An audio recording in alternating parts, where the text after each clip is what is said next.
for starters, can you tell me a little bit about your background, your history? Sure. So I am an Air Force brat, proud to say, because if it wasn't, I don't think I'd be sitting here right now because I would have had a whole different path. So I grew up moving about every 2 to 4 years. I've lived everywhere I've lived in Michigan, California, almost moved to Minot, North Dakota, but my dad got shipped to Greenland. And at the time, families, and I still don't know if they do, couldn't go with him to Greenland. So we went to Florida, where my mom's from, and New York City, born in New Jersey, never lived there. But my favorite place on the planet is Guam. I lived on Guam. And believe this or not, neither one of you were even conceived at that time, because I'm sure you weren't.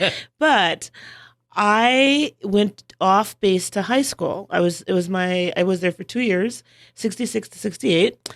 And Vietnam War, it was just horrible. We lived on a base called the Air Force Base had the Guam bombers, like that if they take off, they go bomb, whatever. And one of my first memories of high school, which was the coolest high school, no shoes, whatever, just come to school kind of deal.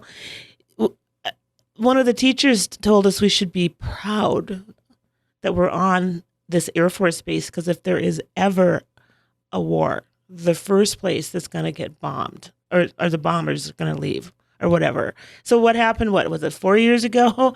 And they were like talking about Guam being bombed. They're like, holy smoke. She was so, Wow. right on.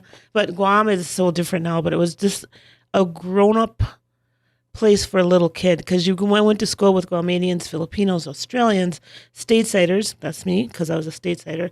And it was totally different. Kids would come to school with machetes. We had more bomb scares than I even knew. Then I come back to the States, and the biggest issue in high school, because my senior year I was in Richfield, because that's where my parents finally bought a home.